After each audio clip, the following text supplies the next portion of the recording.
Hey, I'm golf broadcaster Matt Adams. The updated and expanded second edition of my book, The Golf Round I'll Never Forget, Golf's Biggest Stars Recall Their Finest Moments, is now available. Readers can expect to march with Arnie's Army at the 1960 U.S. Open, relive Jack Nicklaus's remarkable 1986 Masters win, and be amazed by the Tiger Slam. The Golf Round I'll Never Forget, Golf's Biggest Stars Recall Their Finest Moments. Pick it up where fine books are sold, including BarnesandNoble.com and Amazon.com.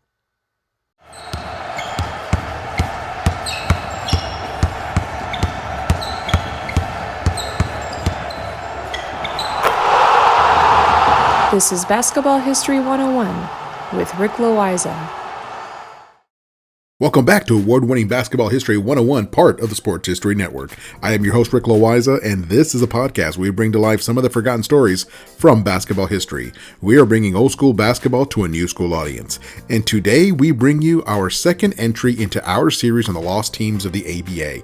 In our first entry, we shared the story of the Anaheim Amigos, who eventually became the Utah Stars by the time they went out of business. So today we are covering another team from the old ABA. And as I mentioned in our first entry, the ABA only ever had 12 teams total play in the league. But to me, it always seemed like more than that because the teams relocated and changed their names so many times. Between the 12 franchises that played in the ABA, they went through a combined 31 different names. No wonder it seemed like the league was bigger than it really was. Today's team is no exception. They had a total of 3 different names in just 5 seasons of ABA action. So let us get right into it. Our team for today started out by the name of the Minnesota Muskies, and I had to look up what a muskie was, and it is a fish common to the fresh waters of North America.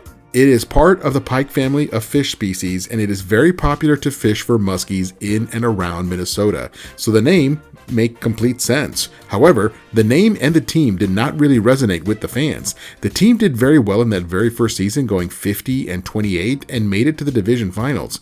They even hired Hall of Famer and Minneapolis legend Jim Pollard to be their coach. Pollard played alongside George Mikan back on the Minneapolis Lakers and won 1 NBL championship and 5 NBA championships. Now, Mikan was serving as the first commissioner of the ABA, so he was not available. Pollard was the next biggest name that the Muskies could have hired for a team based in Minnesota. Everything about the Muskies was first class during that first season, and they had a group of owners with some very deep pockets, but the team did not attract a lot of fans to the games, and that was a surprise for the owners. They felt that the city of Minneapolis deserved to have a professional basketball team after the Lakers left for Los Angeles 6 years earlier. But the main reason that the Lakers left Minneapolis was a lack of attendance, at least relative to what they could get in LA. When a team decides to leave a city, there is usually a good reason. So those deep pockets that I just mentioned were not that deep after all. The team did not make anywhere near the money that the owners thought it should. Anyway, the Muskies were doing their best to make it in Minneapolis. Without a TV contract as a revenue source, the primary way that the team made money was through ticket sales, and those were not great. The leading scorer of the team was Mel Daniels, who won ABA Rookie of the Year by scoring 22 points per game. It was huge that they landed Daniels because he was also a first-round pick of the Cincinnati Royals of the NBA. However, he chose to play in the ABA since the ABA was offering larger contracts.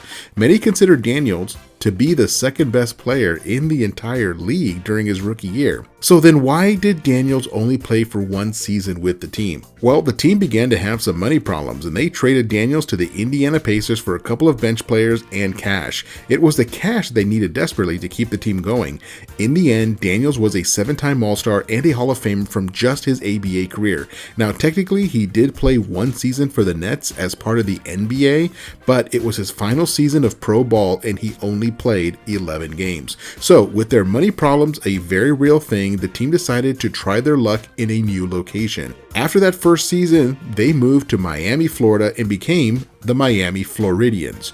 Their new logo was a little animated orange dribbling a basketball. In Miami, things were looking bright. The weather was warm, there were palm trees and beaches. This was the exact opposite of Minneapolis. Miami was a great place to live. The team was not bad either. Even with the loss of Mel Daniels, the team again finished with a winning record, but again lost to the Indiana Pacers in the division finals. Now, during the third season is when things really fell apart.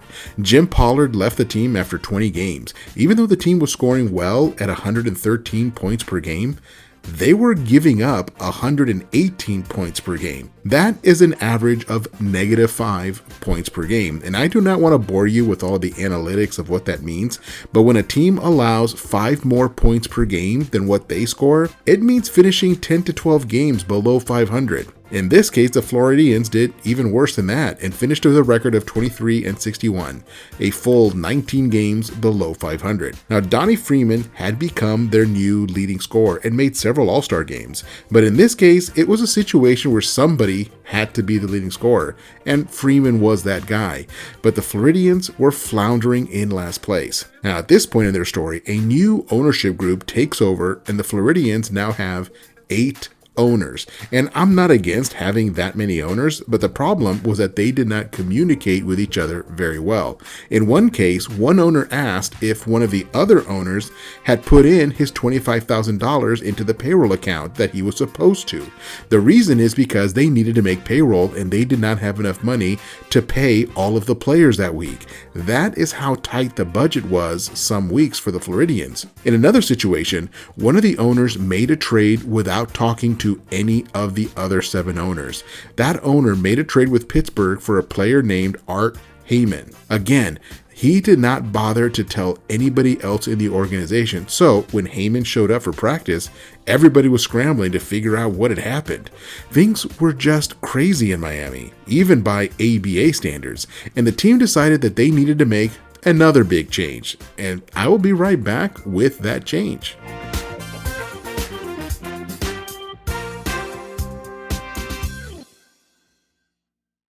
This podcast is part of the Sports History Network, your headquarters for the yesteryear of your favorite sport. You can learn more at sportshistorynetwork.com. At the Sports History Network, we're all about sports yesteryear, and so we're so pleased to introduce you to Row 1, an online memorabilia gallery and shop that brings your sports history to life anywhere. The Row 1 gallery includes over 5,200 gorgeously reproduced prints of team posters, game program covers, game tickets, advertisements, and more in baseball, pro and college football, pro and college basketball, and more. And any gallery item may be printed in a variety of sizes on wood, metal, canvas, acrylic, or poster paper. And in Row 1 shop, check out the thousands more of unique items with the retro and historical designs dating back to 1876, including t-shirts, long sleeve shirts, phone cases, mugs, blankets, pillows, towels, and even shower curtains. Go to sportshistorynetwork.com, ROW1, for access to the full Row 1 catalog and for gallery prints and gift items, plus get a 15% discount off all prints on the Row 1 Pictorum Gallery with coupon code SHN15. Follow the link on the show notes.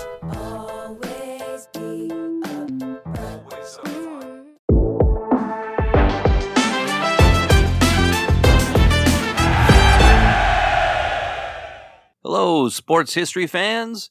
I'm Ross from the podcast Pigskin Tales. You're about to jump into another thrilling sports history moment, but first, let's dive into today's sponsor, just in time for the holiday season. Introducing Art of Words, the brainchild of word artist Dan Duffy from Philadelphia. Dan meticulously crafts stunning images by handwriting relevant words from some of the greatest sports moments in time. These unique, budget-friendly illustrations are the perfect gift, sparking cherished memories and capturing hearts. Choose from city skylines, sports, history, and musicians to find a piece for everyone.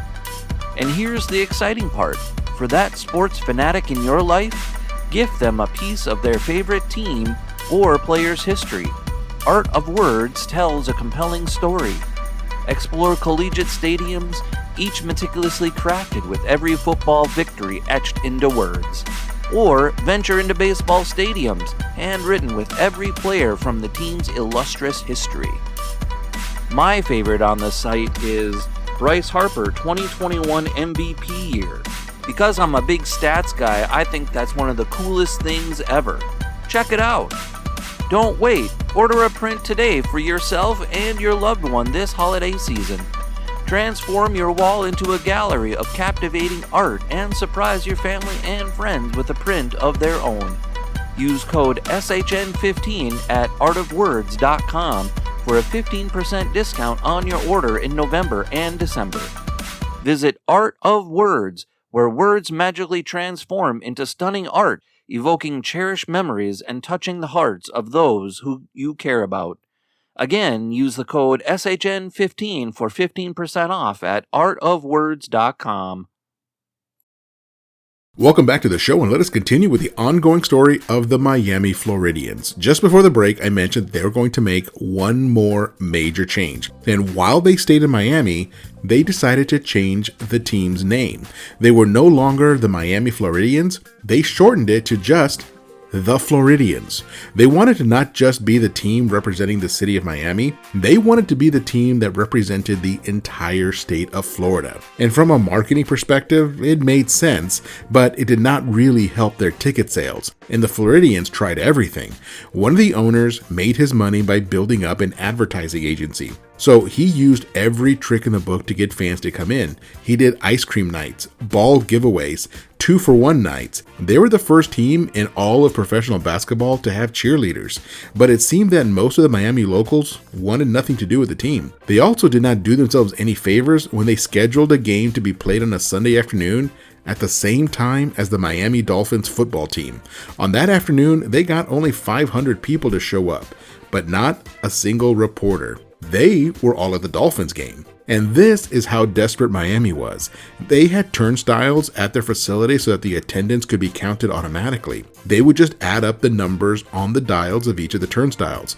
But they needed to increase that number in attendance because the attendance makes it into the newspaper as part of the box score. So the team had a couple of employees walk over to the turnstiles and just turn them by hand over and over until they reached 1,800 in attendance. So that is why they announced in the arena as the official attendance being 1,800, even though everybody knew that there was no way that 1,800 people were there to watch that game. Okay, so here is one more story. The two locker rooms at their arena had extremely thin walls, so thin that you could hear the team in the other locker room. So the Floridians would spend the halftime listening to the other team's adjustments for the second half of the game. The entire team would have their ears up by the wall that divided the two locker rooms. It was outrageous. Unfortunately for the Floridians, having that inside knowledge of what the other team's game plan was did not help them on the court. The team had 3 losing seasons in a row before they went out of business. The team was still having major money issues as they had a difficult time drawing a crowd despite all the promotions. The money issues got so bad that they needed to relocate again. The top 3 options were Omaha, Nebraska, Albuquerque, New Mexico, and San Diego, California. And Omaha came out as the leading contender. The city really wanted a major sports franchise and would help promote the team. And it looked like a no-brainer. Omaha had a nice arena, a large fan base, and basketball was popular during the winter, and there was no other competition from any other sport. But the team accountant came back and said that financially speaking, it would be cheaper for them to close the business and take the tax write-off than to actually move it or sell the team to somebody else.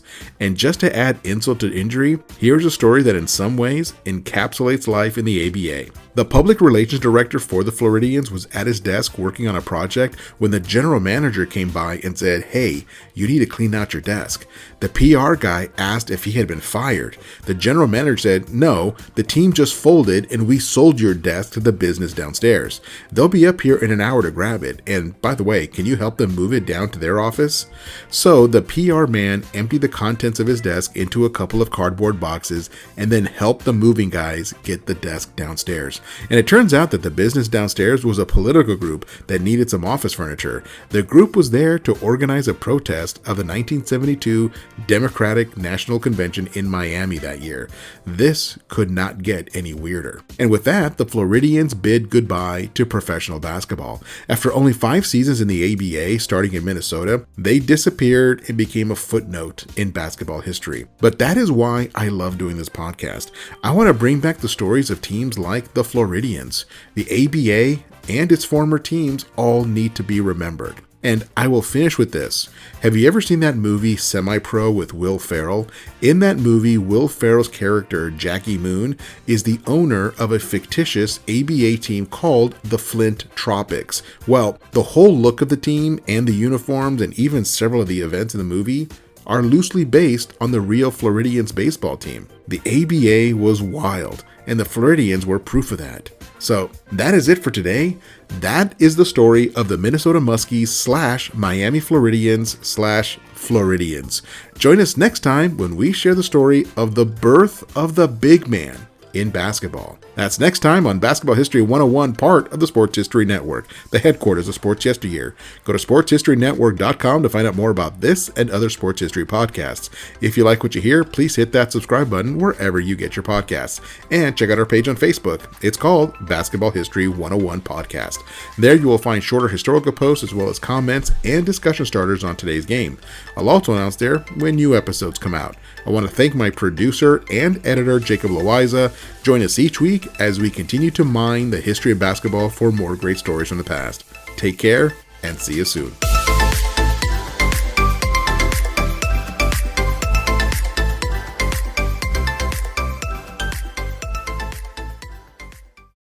Hey there, sports history fan. This is Arnie Chapman, aka the Football History Dude, and I hope that you enjoyed this recent episode presented by the Sports History Network and were able to learn some good old-fashioned sports history knowledge nuggets. I started the Sports History Network back in 2020 with the mission to help podcasters find a community of like-minded sports history nerds, as well as helping aspiring podcasters to start their own shows. We have a little bit over 30 shows on the network right now covering all sorts of sports history, but as far as I'm concerned, we're just at the toothpick in the ocean moment, that can't even figure it out because there's so much more coming. We wanted to create the ultimate headquarters for sports yesteryear, starting with Podcast Network and our website, but we're going to continue to move into other mediums as well. And here's the cool part, because we want you to be part of our team. So if you're interested in starting your own podcast, or maybe being a guest on one of our shows, or who knows, maybe even writing an article for us over on the website. Seriously, all you got to do is reach out to us on the contact page over at sportshistorynetwork.com. You can be as technologically savvy as a Neanderthal tapping on a stone trying to figure out this whole hieroglyphics thing back in the day. Again, it doesn't matter, because even if you don't understand the whole podcast space, we have a production team that can pretty much help you out with doing everything. All you got to do, head over to sportshistorynetwork.com, head to the contact page, fill it out. That message goes right to me, and I'll reach out to you as soon as I can. But for now, dude, I'm through if you're through.